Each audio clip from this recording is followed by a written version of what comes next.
Hello and welcome to the USA breaking news on 8th July 2026. Abuja, Nigeria, Rwandans living in Nigeria, Nigerian government officials, diplomats, representatives of international organizations, and friends of Rwanda have joined together to celebrate the 32nd anniversary of Rwanda's Liberation Day, reflecting on the country's journey of resilience, unity, and development. The celebration was held on Monday, July 6, 2026, under the theme Moving Forwards with Purpose. Speaking during the events, Rwandan ambassadors to Nigeria, Moses Rugema, said the Revelation Day is not only a celebration but also opportunity to reflect on the values of resilience, unity, reconciliation, visionary leadership, and the power of hope.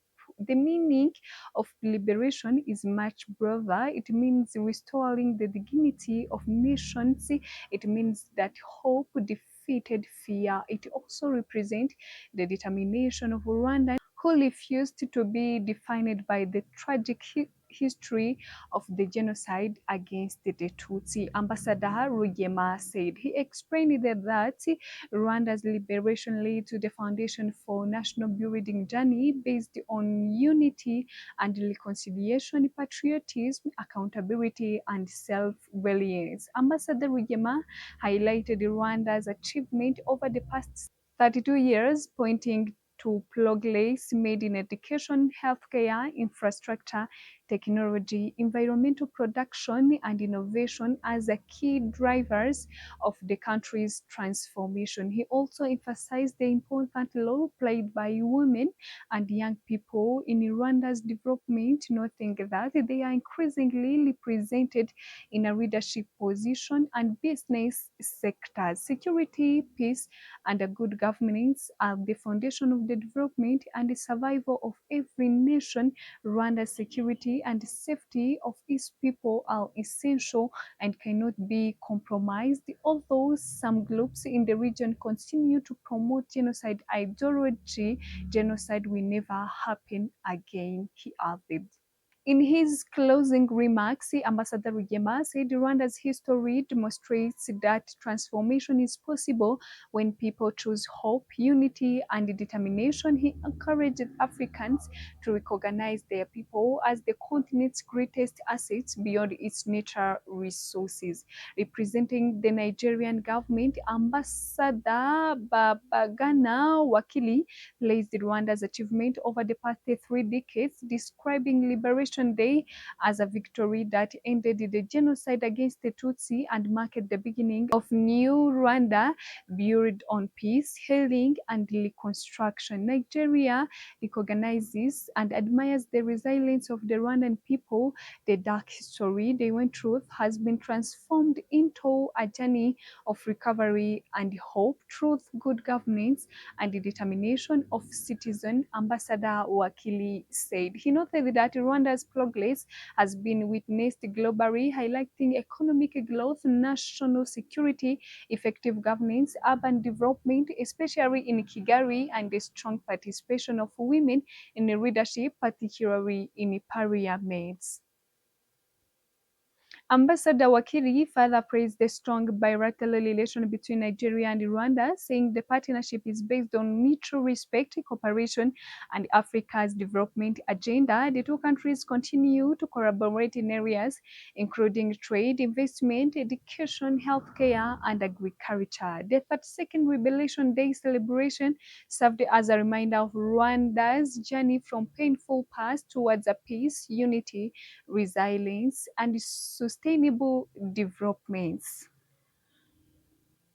Washington and Tehran, the United States and Iran have resumed military strikes just days after agreeing to ceasefire, raising concern that the truce reached last month could fail and lead to renewed escalation in the Middle East. On Wednesday, July 8, 2026, the USA Central Command, CENTCOM, announced that it had carried out major airstrikes against Iranian military positions in the southern part of the country. The United States said the operation was rapidly response to attacks carried out by Iran on July 7 against the three commercial vessels traveling through the Strait of Hormuz. In the retaliation, Iran Islamic Revolutionary Guard Corps (RGC) announced that its naval and air force had launched an attack against 85 strategic USA military position located in Bahrain and Kuwait. Both sides have described the latest strikes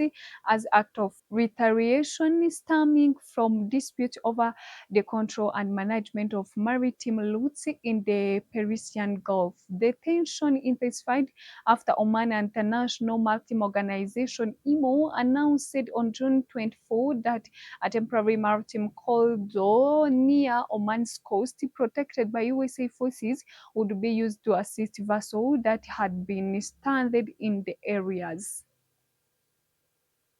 Iran immediately rejected the decision, saying it was made without consultation with the regional countries.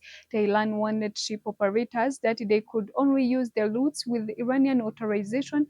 Following the warning, two vessels closed the corridor, prompting attacks from the RGC, after which the IMO suspended its rescue and assistance operation in the areas. On the night of June 26 into June 27, the United States launched strikes on Iranian military sites in southern Iran, saying the operation was retaliation. The vessels, Iran responded by targeting USA military facilities in Bahrain and Kuwait. On June 28, Washington and Tehran agreed to halt fighting to allow further negotiation towards a long-term peace agreement. However, the latest exchange of fire has raised fear that the ceasefire could collapse.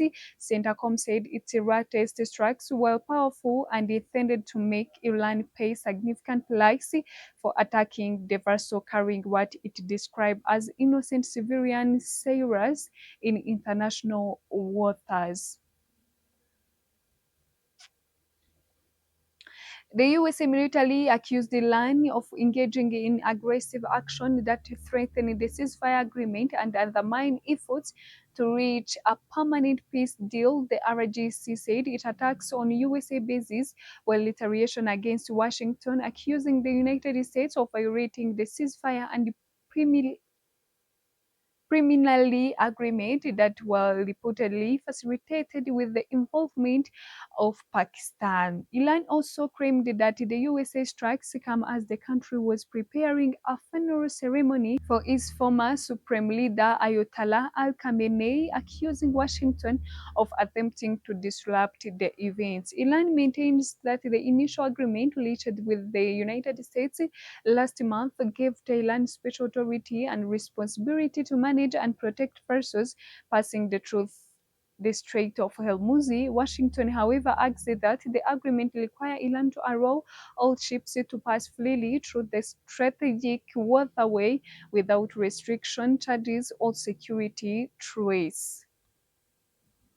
International organizations have expressed growing concern over civilian safety in a regional, while analysts warn that without urgent diplomatic intervention, the renewed attacks could push the Middle East towards a wider and prolonged conflict. In sports, Lionel Messi makes World Cup history after leading Argentina into a quarter final. Lionel Messi has written another chapter in football history after becoming the player with the most goals and assists in FIFA World Cup history, despite also setting an unwanted record for missed penalties. The Argentina captain achieved the milestone on Tuesday, July 7, 2026, during Argentina's dramatic 3-2 victory over Egypt in the World Cup round of 16, as a result that secured their place in the quarter-finals. Egypt appeared to be heading towards historic upsets after Yasser Ibrahim and Mustafa Ziko helped the team to take 2-0 leads. However, Messi changed the direction of the match when he provided an assist for Christian Gabriel Lomelo, who brought Argentina back into the game. That assist made Messi the player with the most assists in the World Cup history since the tournament began in 1930. He now has 9 World Cup assists, surpassing fellow Argentina legend Diego Maradona, who recorded 8. The 39 years old forward also scored Argentina's equalizer against Egypt, taking his total goal at the 2026 World Cup to 8. His goal further strengthened his position as all-the-time leading World Cup scorer with 21 goals, 2 ahead of France star Kylian Mbappe. However, Messi historic night also included a last setback. He missed a penalty, becoming the first player to miss 2 penalties in a single World Cup tournament. He has now missed 4 of the 8 penalties he has taken in the World Cup history. The highest number of missed penalties in the competitions. Argentina's winning goal was scored by Enzo Fernandez, which became the 3,000th goal in FIFA World Cup history. The defending champion of the 2022 World Cup will now face Switzerland in the quarterfinal as Messi continue his pursuit of another global title with Argentina. That's all for now. Thank you for watching.